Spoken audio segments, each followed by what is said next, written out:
So a warm welcome to everybody if you've just arrived at our festival. My name's Vishangka. I'm going to give the talk today on Buddha Day. And I wanted to start us off with some music to try and move us into a space that wasn't chatty or social, because that's what was happening downstairs, and it came into the room too. So thanks for calming down eventually. Yeah, because I think music can do that, can't it? It can transport us into another realm, another space. And I'll say more about that in a few minutes. So the two pieces of music that I played, I've been listening to those a lot over the past few weeks. I felt some emotional resonance with those pieces of music, and they're by a Canadian musician called Ian William Craig. He's a trained classical vocalist who modifies and distorts his voice using tape loops. So the crackling and things like that wasn't the speakers, it's the music. What I like about those pieces is how they produce this sort of fractured sound, where you get the sense of the fragility of his voice amidst many layers of sound. His voice sounds like it's trying to break through something. It's hesitant, fragmented, it stutters, it's barely audible at times. It's like a voice that's drowned out by noise and sound. And for me, there's this sense of reaching, a longing, this reaching for expression, trying to communicate something deeper, something from within, which is reflected in the titles of the music. So one piece is called Before Meaning Comes, and the second piece is called On the Reach of Explanations. And that's what my talk is called, On the Reach of Explanation, Images of the Buddha. So here I am, stood here on this auspicious festival day, Buddha Day Festival, with the task of trying to communicate to you all something of the Buddha, something of the Buddha's enlightenment, and communicate what that might mean to us, to us as a Sangha in 2023, over 2,500 years from the Buddha's life. So I too feel hesitant, and the all too frequent noise, distraction, has been drowning out my ability to contact the Buddha and what he means to me and to us as a Sangha. I'm aware right now, and have been over the past few weeks, as I've been trying to write this talk, of my own stuttering attempts to try and communicate something to you today. I felt it very keenly at times, as some of my friends know. It's actually felt like the most difficult talk I've written. I mean, I was up till 1 o'clock last night, sort of still thinking, I'm not quite getting it. And I woke up about 5:30 this morning thinking I've got to rewrite the whole thing. But I haven't. I've stuck with what I've got. So yeah, I had a bit of a last minute panic yesterday. But I'm also aware of my own longing to communicate something to you, something of what the Buddha means to me, and how the Buddha has ignited something in me over the years, has brought something alive in me. So part of me is just really longing to communicate something to you today. So as I said, the Buddha isn't always there in my mind and heart. The Buddha comes in and out of focus in my life. When the conditions are right, he's a very strong presence, but it can sometimes feel more like an absence. And if I'm honest, that's how it's been over the past couple of months, up until starting to write this talk, actually. What I felt more is the absence of the Buddha, like the metaphorical noise and distractions have just been drowning out the Buddha in my experience. They've been too strong, which has been quite surprising because, as Surika said when she sort of introduced the talk just before lunch, I did a month-long solitary in January at Dana Kosher in Scotland. And I had a really strong sense of the Buddha on that solitary retreat. I felt that the Buddha was protecting me, that the Buddha was supporting me in what I was doing, that the Buddha was loving me. I felt imaginatively in touch with the Buddha. So it was really surprising coming back off that retreat, and like the Buddha just evaporated. It's been like that for the weeks after that retreat, up until maybe, I don't know, a couple of weeks ago. So the Buddha can be in absence as well. It's great when the Buddha's a presence, but the Buddha can be in absence. Of course, on my retreat, there were many positive conditions that helped me to contact the Buddha imaginatively. So I was in solitude. I had a lot of space to reflect and to look inward more. I didn't have the usual demands on me as a parent, as a mitra convener, as a trustee of the Buddhist Center. Didn't have those usual responsibilities, and I didn't have the usual distractions. Thankfully, there wasn't a television or any YouTube on this retreat. And I was in stunning, beautiful nature. I was surrounded by forests and streams and cloud and sun and snow. All of these things helped me to inhabit a space where the Buddha was just very present. And I was also studying texts about the Buddha. In particular, I was studying Sangharakshita's commentary on a very early Buddhist text from the Pali Canon called the Udana. And in that commentary, Sangharakshita really brings the Buddha to life. You get a real sense of the Buddha immediately after his enlightenment, absorbing what has happened. You get a sense of the Buddha beginning to meet others, and then the people gathering around the Buddha starting to form the early Sangha. You get the sense of the Buddha trying to communicate what he had experienced and seen to them. One of the things that really struck me in that commentary as I was studying it was that Sangharakshita was saying how difficult it was for the Buddha to begin to communicate his experience, that the Buddha was reaching to communicate something new, and that the words available to him often felt inadequate. Sangharakshita says in that commentary, "Don't forget there's no such thing as Buddhism at this stage. The Buddha hasn't started teaching. There is the Buddha, but no Dharma and no Sangha. And at once he comes up against a difficulty. He has something new to express, but he has to use the old language." So the Buddha too, on a much deeper level, struggled initially with the very issue I feel faced with today. How to communicate something to others, something that will convey the profundity of what the Buddha saw. And I find it interesting that for the Buddha, this was a creative act, and that he used creative means to try and communicate what he had seen. One of the first ways that the Buddha found to express himself was through verse, through what is essentially poetry. I find it interesting that his response to such profound experience was to speak in verse. Again, from Sangharakshita's commentary. The Buddha had just become enlightened. For a whole week, he has experienced the bliss of release. And then he looks around at existence and sees that everything arises in dependence upon causes. This is such a tremendous insight, such a revelation, that he bursts forth with his Udana. Now, an Udana can be translated as a verse of uplift. It's like a rhythmic verse with a beat. So there's this sense that there's maybe only something like poetry that can begin to communicate the truth that the Buddha had seen. And I don't know about for you, but for me, poetry can really do that. So, I sometimes read poetry and it feels to me like, I don't know, in its brevity and its pithiness, it can show a truth that other mediums can't do. There's a poem by Sangharakshita called Lines, where he says, "The poet is the truest sage, the sage the sweetest poet." And in the Udana, you don't just get these verses, you get images too. So one of those early Udanas describes the Buddha's enlightenment experience as like the sun lighting up the sky.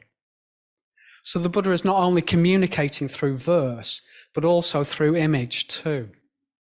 Again, from Sangharakshita. You're left with the image of the sun in the middle of the sky.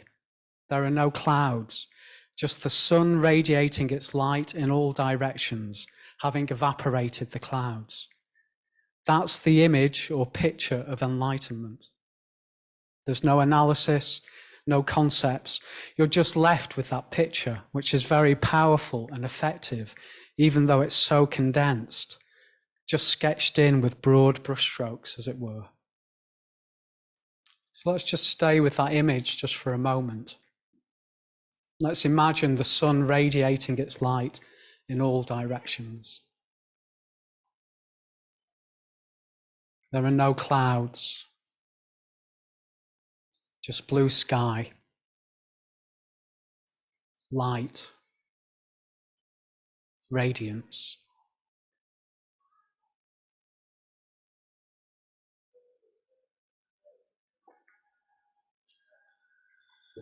So today I want to explore with you this whole area of image and imagination. One aspect I want to explore with you is the way that imagination was at play for the Buddha himself in his enlightenment experience, and how that was also true for those who encountered the Buddha after his enlightenment, how images and visions were vitally important in those experiences.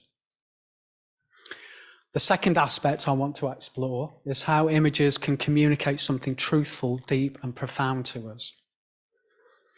And thirdly, I want to explore how we might respond to the images and what those images may mean for us. And so at various points during the talk, I'll add my own reflections on those images, and I'll also invite you to just dwell on some of those images just for a few moments like we've just done. I want to focus on a few of the images that we find in accounts of the Buddha's enlightenment and the weeks just after his enlightenment.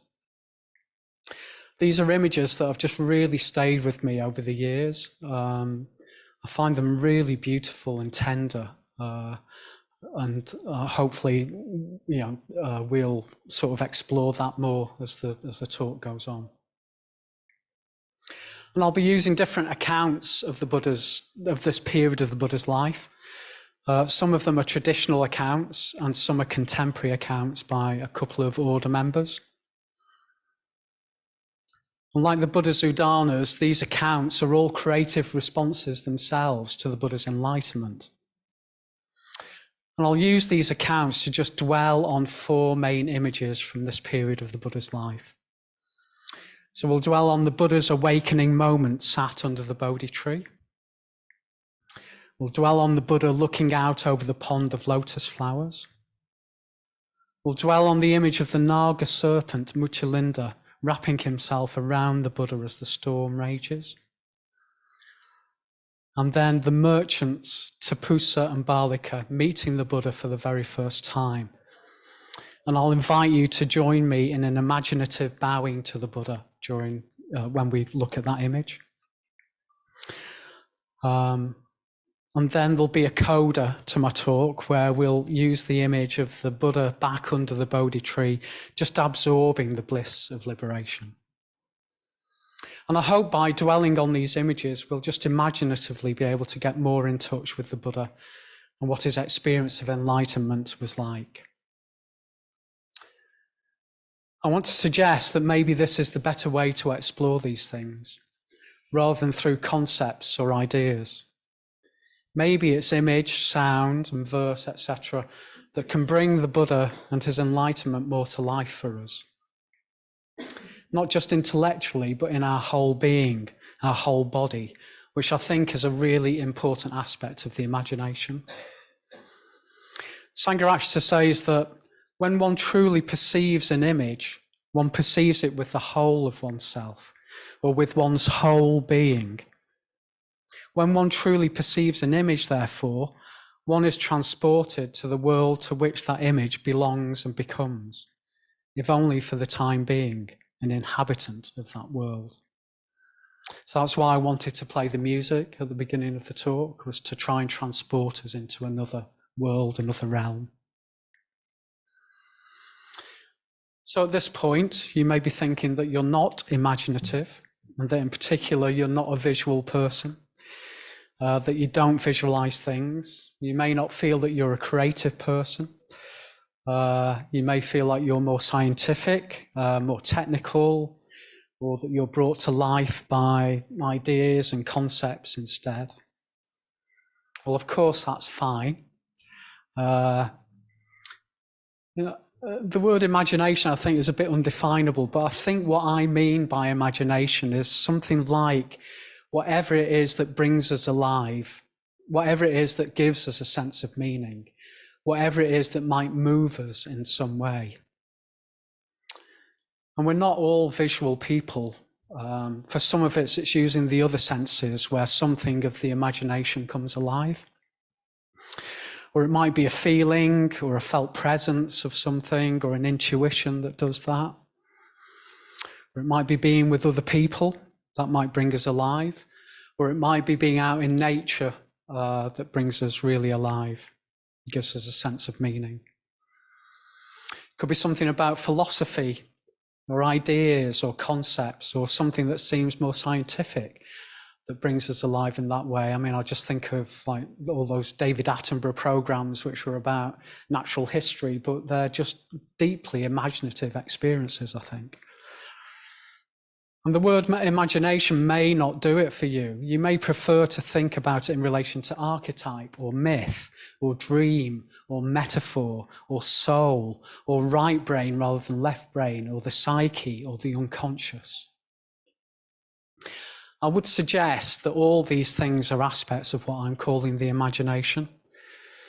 And I would suggest that we are imagining creatures. We are people who create, we play, we dream. We can have strong sexual or romantic fantasies. We imagine futures and remember pasts. We can create new situations, new lives for ourselves. We have the capacity to be deeply moved by expressions of the imagination, by books and music and paintings, films, the natural world, by science. All these things can move us. They can make us move. They can make us dance. They can make us sing. They can make us cry. They can make us whoop for joy. They can make us feel alive and free. Our whole body responds. Imagination can illuminate deeper truths about what it means to be human. It can help us to feel that life has meaning. It can help us to feel whole and integrated. And we have the capacity to empathize with others.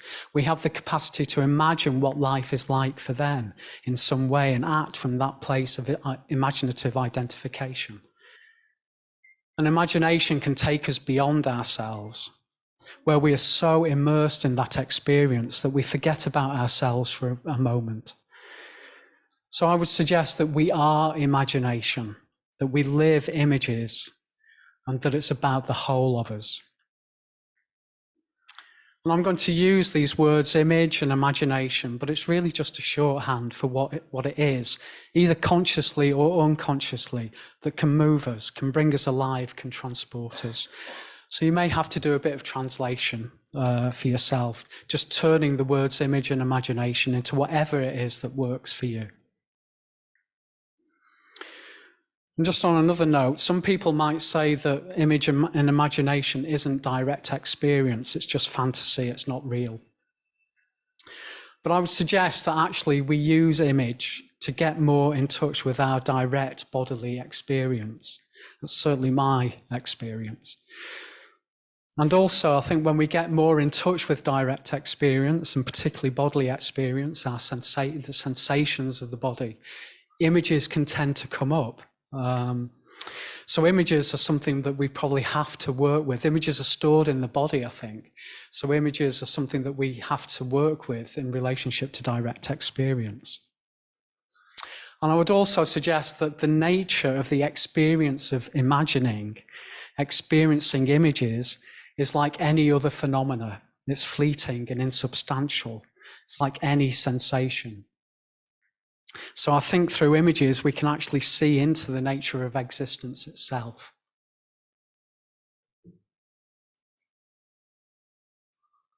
Anyway, if none of this works for you, just ignore me. Or imagine another talk. Or imagine another situation to be in rather than this one. So let's begin this journey into image by reminding ourselves that the Buddha's noble quest actually began with images, as Alicia very beautifully showed us this morning when she told us the story of the Buddha. The Buddha saw an old person. The Buddha saw a sick person. And the Buddha saw a dead person. All images. These images shook him to his core. And the Buddha also saw a wandering holy person. And that image in particular made him decide to try and seek the truth. I think Sangharakshara in a talk once said that it was the image of the holy person that decided the Buddha. That image moved him so much that he set out on his quest. And that quest, that journey, brought him to the spot where he's sitting underneath the Bodhi tree. So let's just look at this Buddha on the shrine and the image of the Bodhi tree behind the Buddha. So there is a statue of Shakyamuni here, but let's use the golden Buddha here. That's actually Amitabha, it's not Shakyamuni. So let's put our imaginations already into operation. And just imagine that's Shakyamuni sitting under the Bodhi tree. So just imagine the Buddha sitting there in the grove of trees by the banks of the river Naranjara. Just try and imagine the river, the sound of the river flowing by.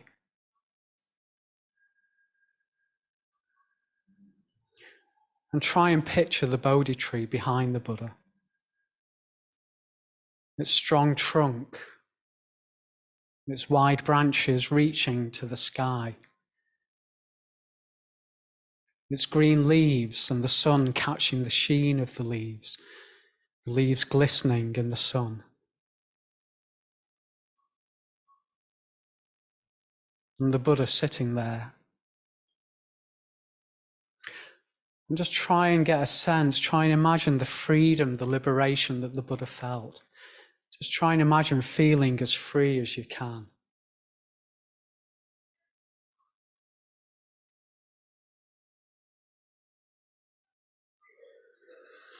The freedom the Buddha experienced was a liberation through a profound and deep seeing of conditionality.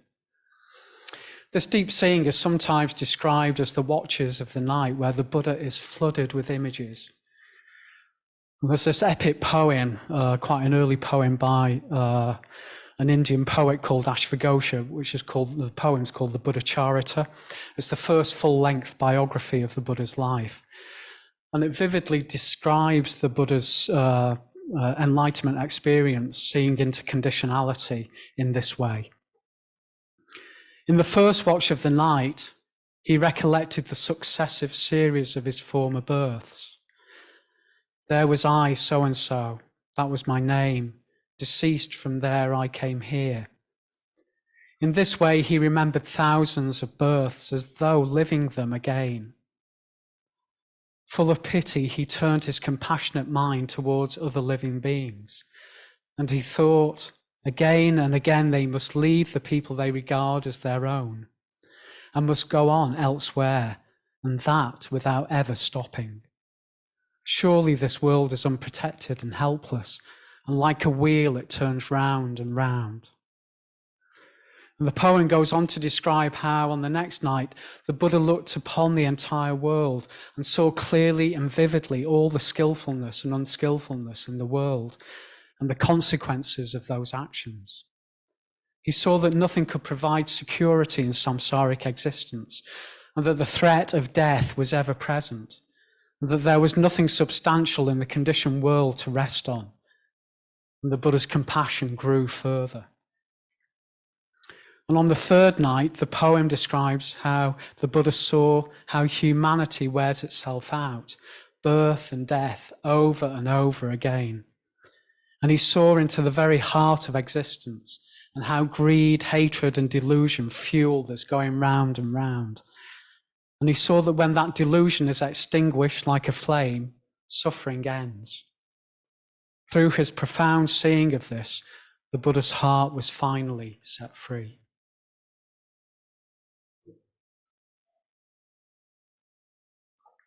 One of the things I really like and find fascinating about that poetic account of the Buddha's experience is how it shows that those awakening moments are a vivid experience of the imagination. There's this flood of images that comes into the Buddha's experience. And the vividness of the descriptions, I mean, it almost feels like it's a description of hell. You know, it's a fiery, urgent, shattering description. It's not cold, it's not ethereal, it's not disembodied, it's not an intellectual seeing of the truth, but it's a deeply vivid and embodied experience. Let's just go back to what Sangharakshita said about images. If we truly perceive images, we perceive them with our whole being.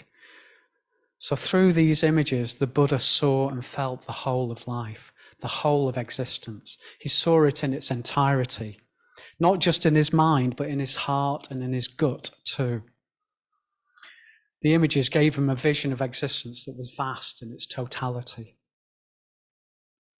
And it was because that experience was so deeply vivid and profound, so hellish, that the Buddha felt such a deep compassion for all the beings that were caught up in the visions that he saw. The Buddha saw so much suffering in those visions. And it was because of that he felt a deep and profound imaginative empathy with all living beings. I think it's important just to pause for a moment to reflect on how this imaginative identification with all of life is an important aspect of discussing and exploring the imagination. Imagination is at the heart of metta and ethical practice. And again, this has to be embodied. It can't just be an intellectual experience. We'll only really see that our actions have consequences if we deeply see and feel how our actions affect ourselves and others. It's only through a deeper experience of imagination that will lead us to act differently. I remember this really vividly on my ordination retreat. So there's this image that's just really stayed with me, I think, ever since that retreat. So there I was, sort of committing myself to a wholehearted Buddhist life, to putting the three jewels right at the heart of my being. And it felt like I had a vision, in a way, that the vision was that the way to live that life, the way to sort of enact that life was through the ethical precepts. It was almost like the 10 ethical precepts sort of became this vision for me on that retreat.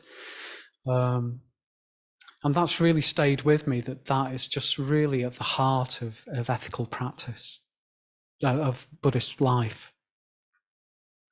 And it's great that we have Mitra ceremonies today with Tom, Effie and Josh. They're very wonderful and celebratory events, fantastic events. But I think part of what we're celebrating is that these three people are wanting to commit themselves to try and lead a more ethical life in line with the Buddhist precepts.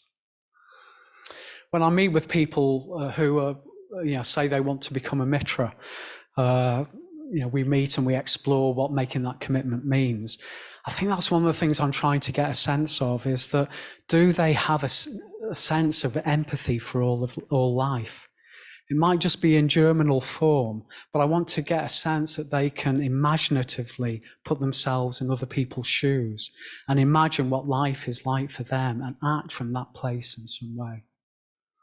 So no pressure, Tom, Effie and Josh. So that's one aspect of how that deep imaginative compassion is acted out. But there's another aspect to this. The Buddha didn't keep his realizations to himself. He was moved to try and communicate what he had seen to others. But there was this moment where the Buddha doubted whether people would be able to understand the truth of what he'd seen. And we're back to that issue of how difficult it is to try and communicate something. In the Arya Pariyasana Sutta, that moment of doubt is described like this.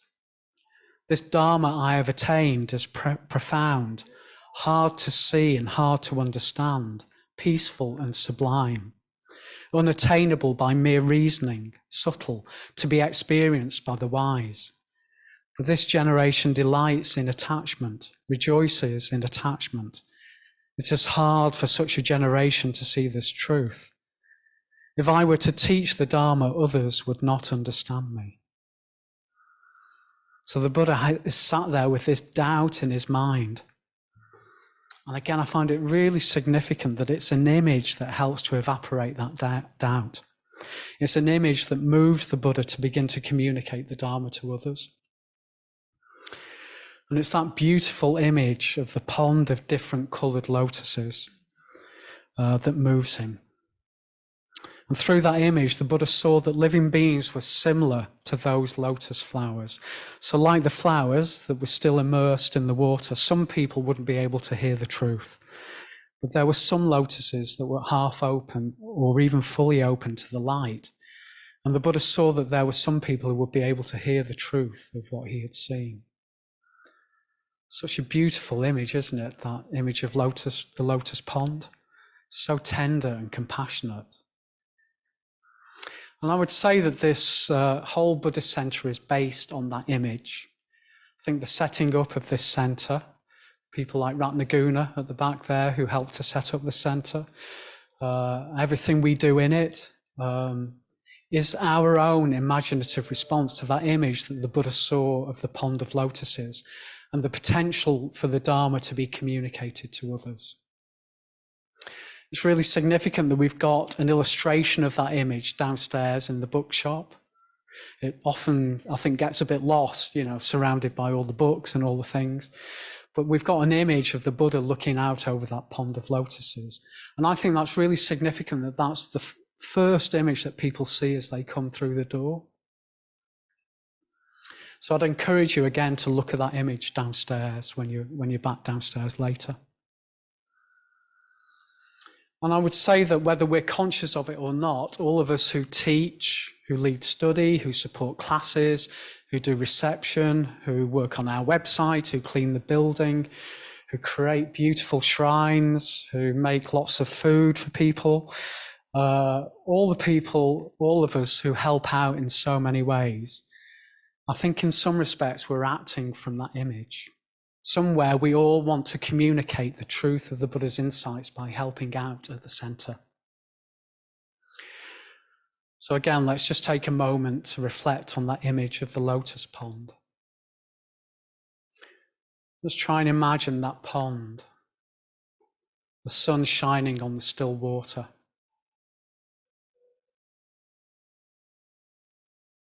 And try and picture or get a sense of the many coloured lotus flowers. Some are open, some half open, some are still under the water.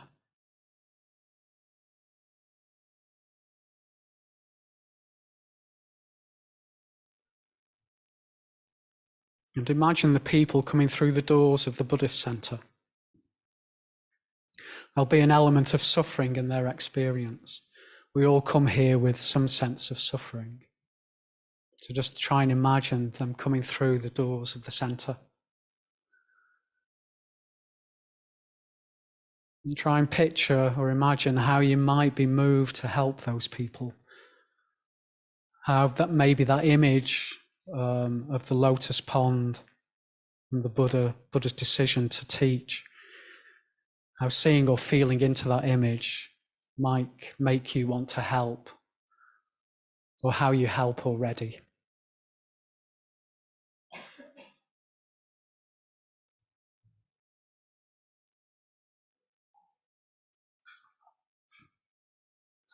So let's move on. I think that image of the lotus pond brings us to another aspect of the Buddha's enlightenment, his deep connection with nature. For the Buddha, the natural world around him was alive and vivid. Other images from this period of the Buddha's life, I think, illustrate that connection.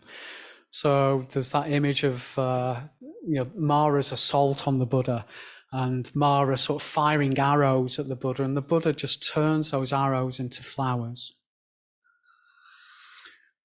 Or the image of the Buddha touching the earth to be witnessed by the earth goddess. And now, after his enlightenment, the Buddha just sits under the trees, beneath the trees, absorbing his experience. He spends weeks in the grove of trees with the river flowing by.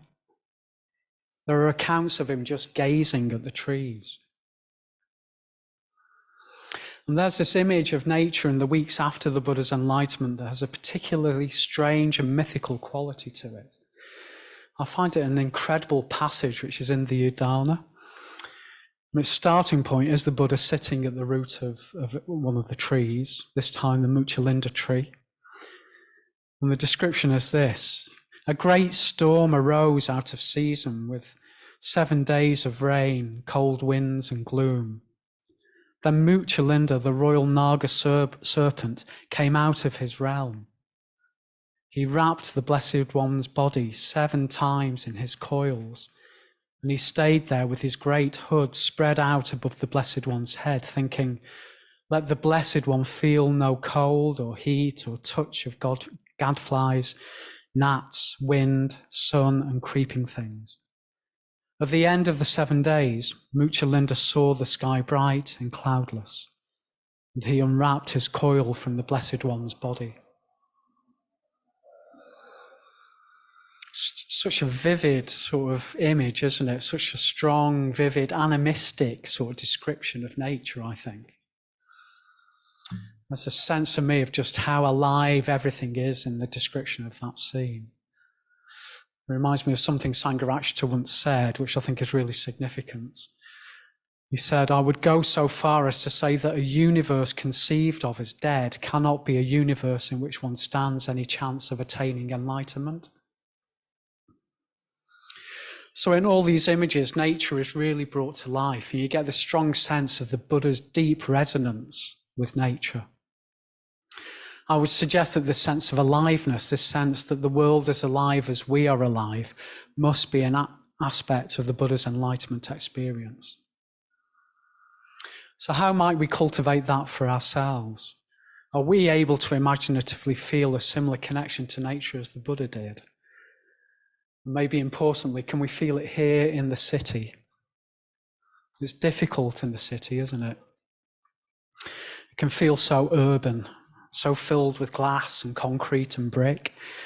Does it feel possible for us to feel imaginatively alive to nature here in the city of Manchester, where there are so few green spaces, here in the Northern Quarter, here in our own Buddhist centre? And if I'm honest, I walk through these streets after getting off the bus into the city, and I'm more likely to feel miserable and downtrodden rather than alive. I get distracted and overwhelmed by this incredibly busy city centre. And all too often I armour myself against the hardness of the concrete and the brick, and against the poverty that I see around me, the homelessness that's all too present on our streets. So I have to actively remind myself, actively cultivate through using my imagination, a sense that nature is right here. I have to make an effort to notice that there are weeds and flowers and plants that grow in the concrete and in the brick. There are buddleia that grow in the gutters and the roofs above us. I have to imaginatively remind myself of the play of the elements in the city and in this building. The rain on the windows, the wind as I walk along Turner Street, the heat of the sun on my face as I walk up the steps to the building.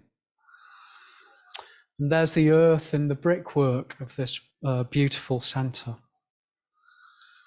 The concrete and the plaster are all the earth elements. And just think of the people who originally built this building and those Sangha members who renovated it. Their bodies are all made up of the elements. They are made of earth, water, fire, and air. Imagine them sandblasting the walls, plastering the brickwork, painting the doors, and the water element in their blood, sweat, and tears as they did that. So I have to remind myself that all these things, the walls, the windows, the people, are all made up of the same elements that we find in what we call the natural world. This city, this building, all of us are all aspects of the natural world, not separate from the nature we find in woods and forests or lakes. And of course, this room is called the Lotus Hall. The Buddha on our shrine holds up a lotus flower to us, this symbol of nature, a symbol of our aliveness, our potential to grow, to bloom just as a flower does. So I invite you just to look at that image of the lotus flower that the Buddha is holding up for a moment or two. Let's gaze on it as the Buddha gazed at the trees.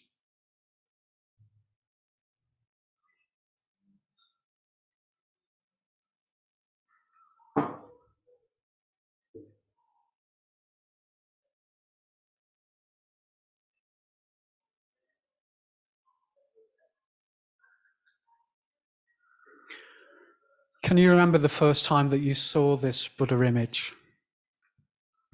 This statue, this rupa of the Buddha? Can you remember your reaction to it? I know for some people, this image of the Buddha has a really strong effect on them. But just imagine what it must have been like to meet the Buddha himself. And this takes us to our next image from the weeks after the Buddha's enlightenment. So this image is of two merchants called Tapusa and Balaka, who meet the Buddha, offer him food, and then become his followers. And there's an order member down at the London Buddhist Centre who's written a very beautiful long poem about these two merchants. The poem is called The Travellers from Orissa. And it's told from the viewpoint of one of the merchants, Balaka. Maitreya Bandhu very movingly writes of his encounters with the Buddha. So Balaka's first meeting with the Buddha is described like this in the poem. He was thin, I remember that, and dirty, like a street boy thick with mud. The master spoke in a funny way with gaps between the words, as if he'd just been woken from a dream. Tapusa kept on asking foolish questions, so I shut my mouth and went to get some food. I brought the master barley gruel and madhupinda. His smile, I shan't forget, was like gazing at the sea.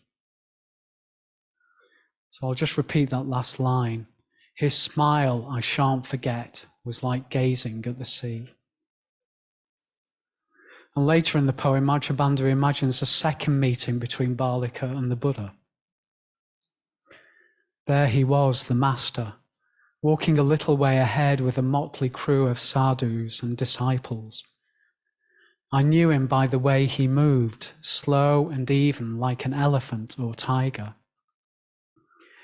Meggia didn't notice at first, but I said master before I knew I spoke. I'd never used that word before. He turned and said my name, Balaka, he said, so soft I felt ashamed. I wept so hard I thought my ribs would break. He said good and carried on his way. Again, let me just repeat a line from that section. I wept so hard I thought my ribs would break. And finally, near the end of the poem, there's a fuller description of Balaka and Tapusa's first meeting with the Buddha. The master said, I remember every word. I've kept them with me all this time. He said, listen, my friends, there is a thorn buried in the heart of man. And for this thorn they suffer here and now and in the future. I have found that thorn and plucked it out. And for me, the mass of suffering is no more. Tapusa jumped in saying, yes, but. I could have struck him and quickly said his name. But the Lord, for so he seemed to me just then, looked at him with such a heart of love, I couldn't speak.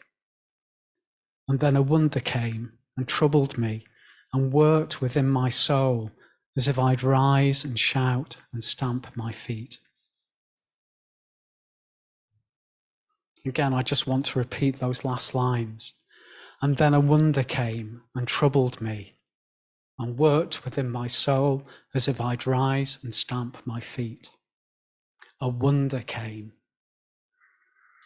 So there's this real sense in those images of how deeply moving meeting the Buddha was for Balaka.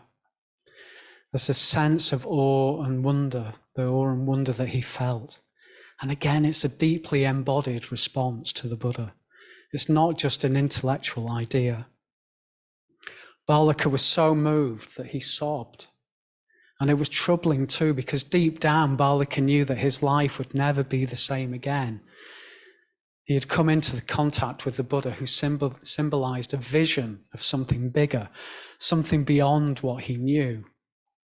Here was someone to revere and respect, someone to bow down to. So we too may have had a glimpse of what Balaka experienced when we encountered an image of the Buddha for the first time. Or it may have been hearing a mantra, hearing the name of a Buddha or Bodhisattva figure. Or we may have felt a deep resonance reading about the qualities of these figures. Something may have come alive for us in dwelling on those qualities. Or we may have had a sense of something bigger through taking part in a puja or another Buddhist ritual. Or there may have been people that we met in our Sangha that have had such a positive effect on us that there was something about them that inspired us, or even that we wanted to aspire to ourselves.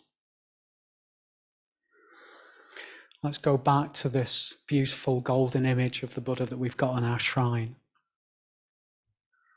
Just imagine how many times people have bowed to this Buddha image from a place of feeling moved by what the Buddha meant to them, what the Buddha has stirred and moved in them.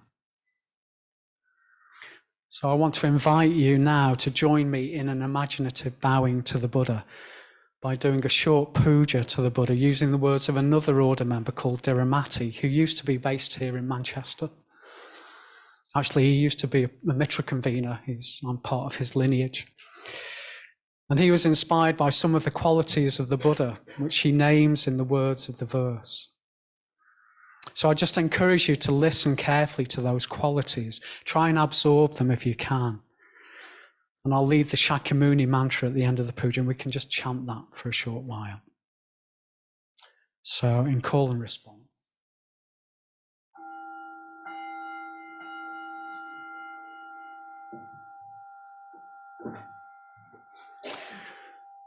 To the source of awakening, Shakyamuni I bow. To the jewel of compassion, the Buddha I bow. To the one who brings peace I bow. To the courageous one I bow. To the heart of kindness I bow. To the healer of sorrows I bow. To the flower of beauty I bow. To the joyful one I bow. Om Muni Muni Maha Muni Shakyamuni Swaha. Om Muni Muni Maha Muni Shakyamuni Swaha. Om Muni Muni Maha Muni Shakyamuni Swaha. Om Muni Muni Maha Muni Shakyamuni Swaha. Om Muni Muni Maha Muni Shakyamuni Swaha. Om Muni Muni Maha Muni Shakyamuni Swaha. Om Muni Muni Maha Muni Shakyamuni Swaha. Om Muni Muni Mahamuni Shakyamuni. Om Muni Muni Mahamuni Shakyamuni Swaha.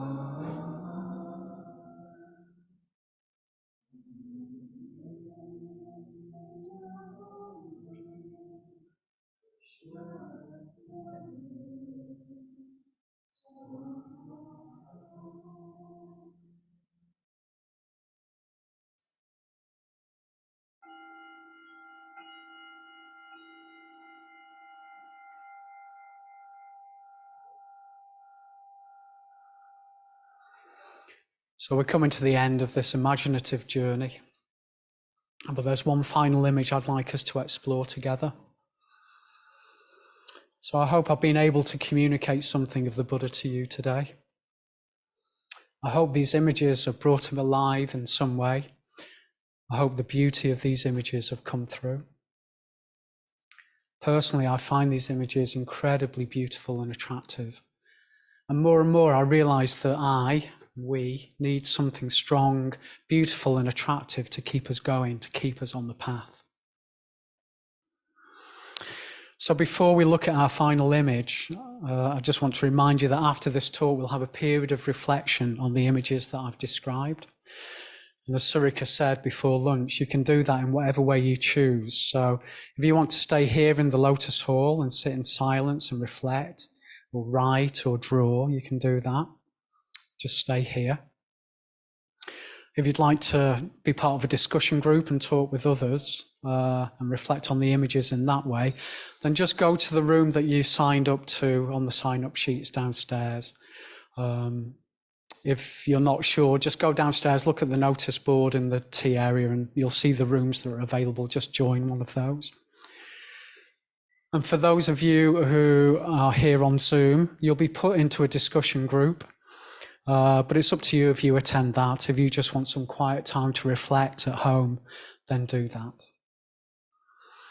And all I ask is that when the talk is finished, please go to your groups quietly. Let's just try and stay in this reflective space. And I'd prefer it if you didn't applaud me at the end of the talk. And you'll see why in a moment.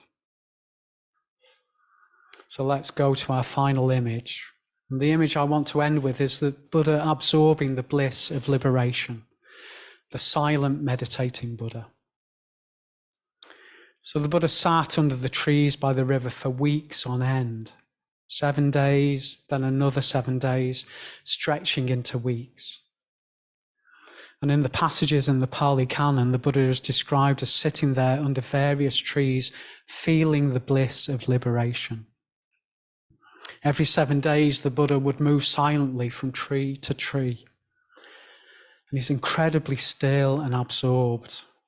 And I find those images of the Buddha incredibly powerful and moving. For me, they show something of the profundity of what he'd experienced.